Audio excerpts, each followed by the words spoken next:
some of our commentary about sex can be very confusing.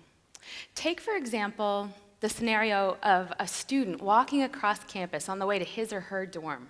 It's Sunday about noon, and their wrinkled party clothes belie the fact that maybe, just maybe, this student had sex last night. Now, students tell me that if it's a guy on the way back to his dorm, it's called the Walk of Fame. But if it's a girl, the Walk of Shame. Is there something wrong with that? And I think probably one of the areas where the most confusing commentary arises is when the controversial topic of virginity arises. Take, for example, this question posed by the media. Have you slept with this man? Probably not. Tim Tebow claims to be a virgin. But that question was posed to us along with an offer of $1 million for anyone who could prove undeniably that they'd taken his virginity. Is it possible that sometimes our commentary is a contradiction of the banner of tolerance that we wave so proudly over sexual choice? I said goodbye to my virginity when I was just 15. How old were you? If you had it to do over again, would you wait any longer? I would have. I didn't bear any of the physical consequences of my choice to have sex early. I didn't get pregnant. I didn't acquire a sexually transmitted disease, but my spirit was impacted. I was depressed. I felt like I'd given a piece of myself away and I could never have it back. And that's probably why I've devoted my life to spreading the idea that sex is worthy of something more than a casual hookup. And I'm wondering if maybe some of you feel the same way. I think it's possible because there are more virgins than ever on college campuses. These days, about 19% of an entire student population will claim to be virgins. That means that at Penn State, there could be 8,360 of them. Not as rare as you might think. Now, of course, the majority of students are having sex, and they're having a lot of sex. The average male will leave with 9.7 sexual partners before he graduates from college, and the average female will leave with 7.1. That's a lot of sex. Now, some of those students come to me to kind of sort out their emotions, and they tell me that they wish they hadn't treated sex so casually. I remember very clearly the conversation that I had with one woman. She sat with me and she explained that she'd gotten caught up in the party and sex scene and she just didn't really like how it made her feel. And so when she withdrew from that scene, she experienced a great deal of ridicule from some of her closest friends. This prompted her to ask me, why is there tolerance for everything but abstinence here? And I pose that question to you to answer today, along with maybe some encouragement that if we had a clearer commentary about how sex really worked, we might be able to create some acceptance for those who make this choice. Now, one of the myths that I hear quite often is that you can hook up without commitment. Well, it turns out that your brain, not this blood-pumping organ about 12 inches below it, is actually the seat of sexual and romantic emotion. Still, I have yet to read a Valentine's Day card that reads, "My brain throbs for you." So we might not really understand how significant our brain is as an organ of sex. When you have sex, neurochemicals wash across the deep limbic system and the thalamus. One of those neurochemicals is that of dopamine. Now, dopamine creates this simultaneous sense of peace and pleasure, but its real purpose is to drive you back to the source of pleasure, to create a craving, if you will, an addiction to your sex partner. Now, another chemical is a beautiful chemical, oxytocin. Oxytocin has quite a different role. Its job is to bond you to the person you're having sex with. It's like relationship superglue. So powerful is it that the very first time any human experiences it is when they're barely born and they're a tiny little baby suckling at their mother's breasts.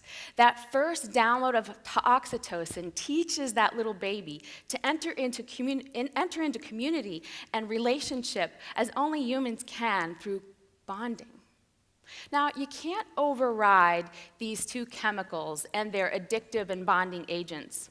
And that's what led one Stanford University sex researcher to observe the fact that sometimes those in the friends with benefits movement are coming back to the same friend again and again. They're just not calling it a relationship. Maybe they're not as unattached as they'd like to think. Friends with benefits might just be physically impossible. Your body makes a promise, whether you do or not. Another myth that I see perpetuated is that you can have great sex without being in love. Can you have great sex without being in love? Well, maybe physically, but do our emotions count too? One Penn State study of students who had sex for the very first time as college students found that the day after, men felt great about themselves, better even than they did the day before. Women, on the other hand, reported a significant decline in body image. Now, this confused me because it's very counterintuitive to the oxytocin and the dopamine and a cocktail of other chemicals that wash across our brains. They should not only bond us to our sex partners, they should make us feel great about ourselves. So I did a little research, and I found that a groundbreaking study out of the University of California revealed the fact that when a woman is in a relationship that's not committed, that her brain doesn't make some of the significant chemicals quite as magnificently as one who's in a mutually monogamous partnership. Maybe, just maybe, great sex requires great love. One of the things that I've observed is that the Hebrew culture used to use a word yada for sex, kind of like yada, yada, yada. This word that our culture kind of thinks means blah, blah, blah, boring, boring, boring, not so boring to the ancient Hebrew. And it meant to know, to be known, to be deeply respected.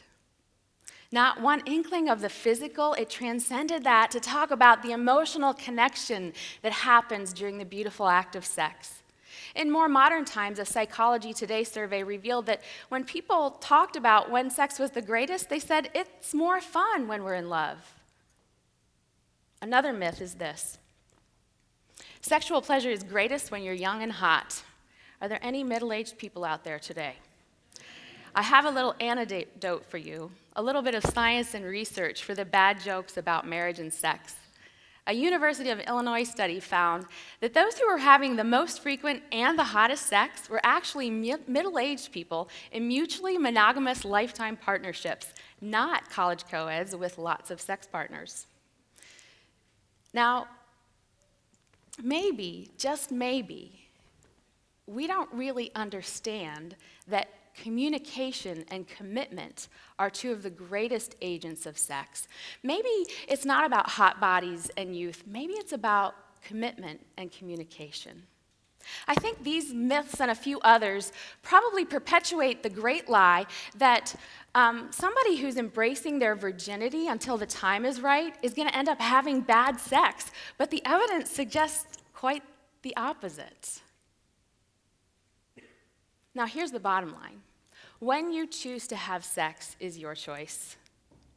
But if your choice is to embrace your virginity until the time is right, that's a choice that's worthy of our tolerance. Tolerance is accepting someone's choice without judgment.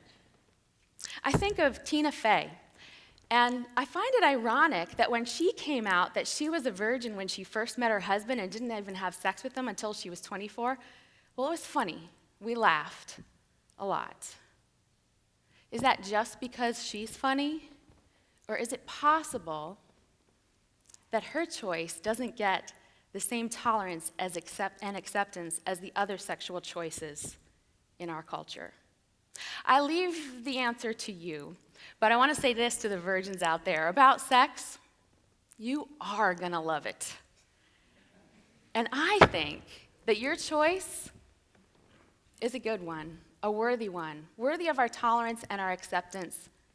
And to you and those who maybe aren't virgins but are choosing to step back and to embrace a life of abstinence for this time, I think there's nothing shameful about the way you're walking through life. In fact, if I were to call it anything, it's so brave, I would call it the walk of fame. Thank you.